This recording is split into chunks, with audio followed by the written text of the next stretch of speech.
Assalamualaikum warahmatullahi wabarakatuh. Perkenalkan, nama saya Nendri Melando. Saya dari D3 Keperawatan Stikes Mitra Adiguna Palembang. Saya di sini akan menjelaskan tentang stroke kepada Anda. 1. Pengertian stroke.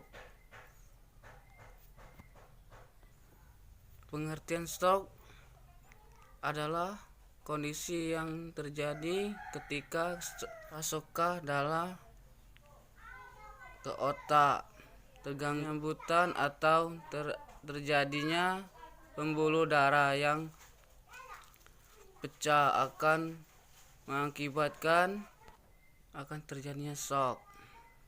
Tindakan penanganan yang cepat dan tepat dapat menimbulkan tindakan kerusakan otak dan mencegah kemungkinan munculnya komplikasi.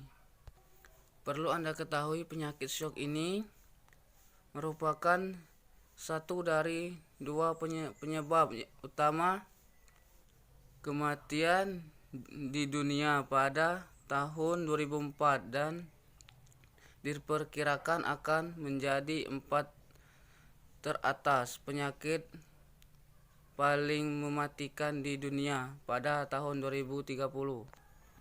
Faktor resiko shock.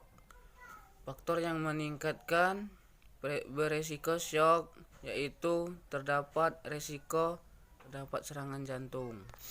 Faktor tersebut meliputi hipertensi, diabetes, penyakit jantung seperti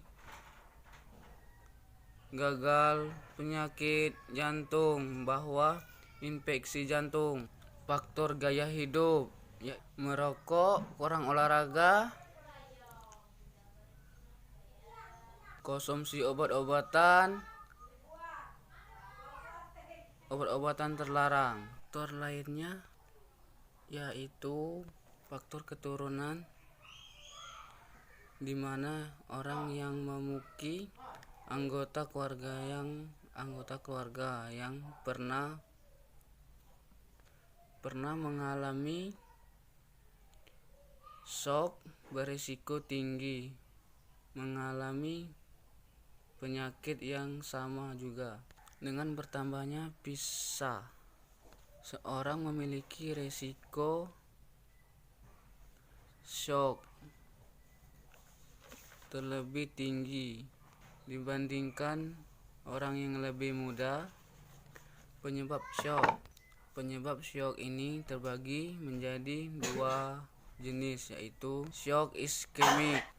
Shock sejenis ini terjadi ketika pembuluh darah arteri yang membawa darah dan oksigen ke otak mengalami penyempitan, sehingga aliran darah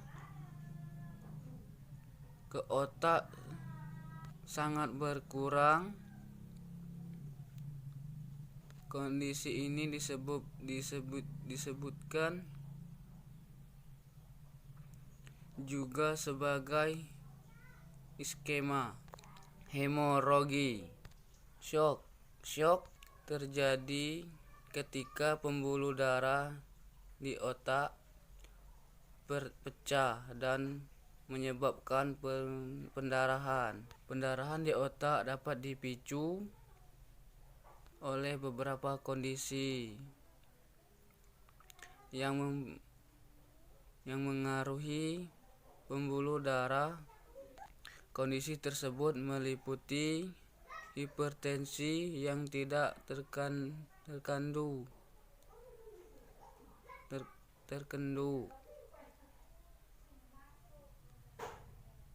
melemahnya dinding pembuluh darah. Gejala shock. Tiap bagian otak mengadukan bagian tubuh yang beredar berbeda-beda, sehingga gejala shock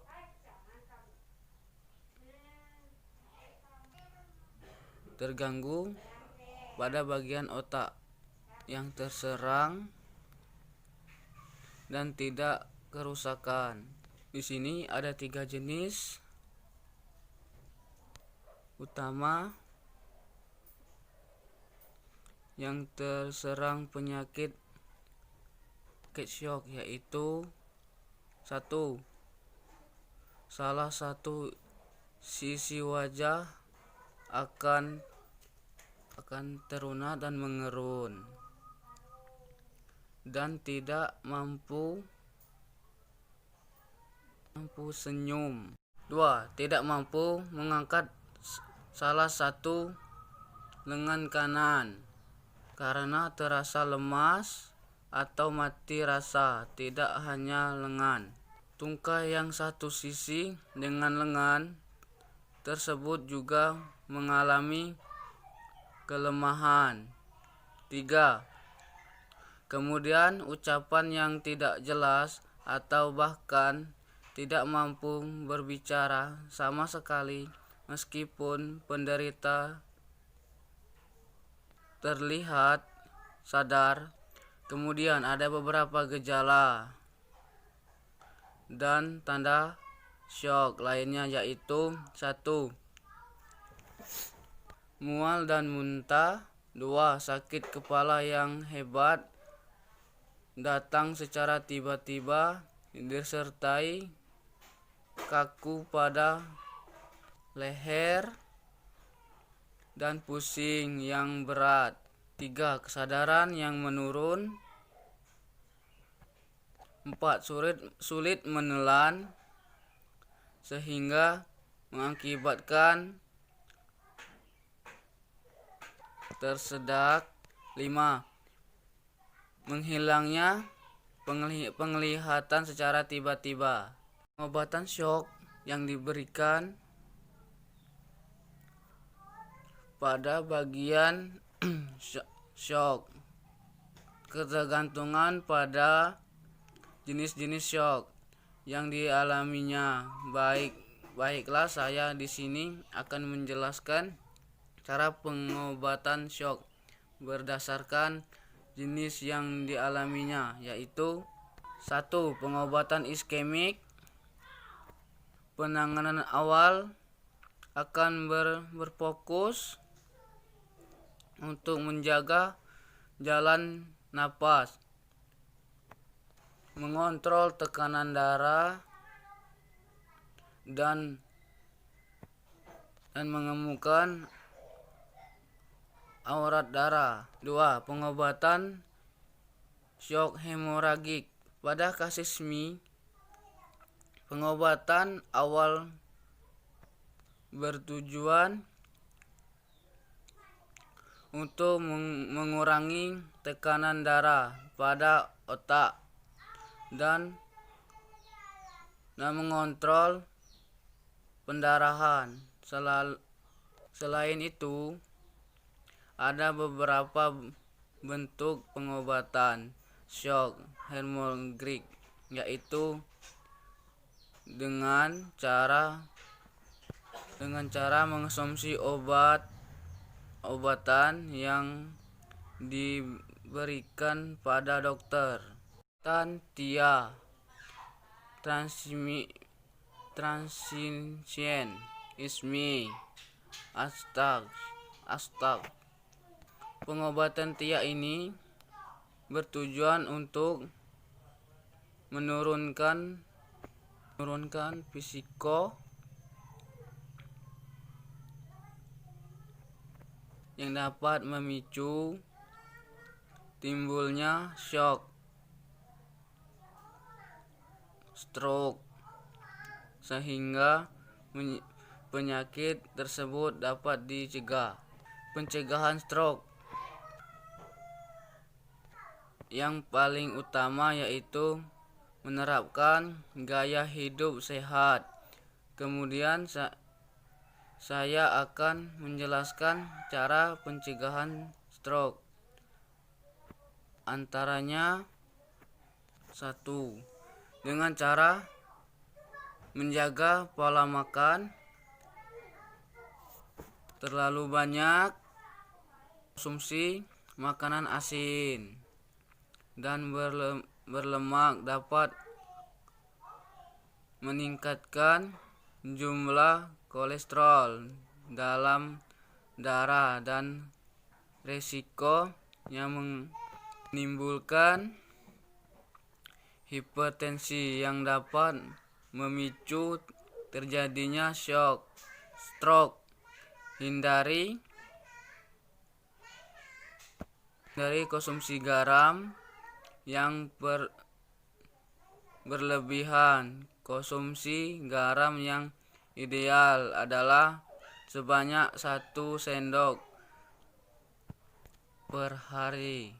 Makanan yang disarankan dalam makanan yaitu kaya akan lemak, tidak jenuh, protein, vitamin, dan selat. Seluruh nutrisi tersebut bisa diperoleh dengan sayur, buah-buah, dan daging rendah lemak. 2. Olahraga yang teratur.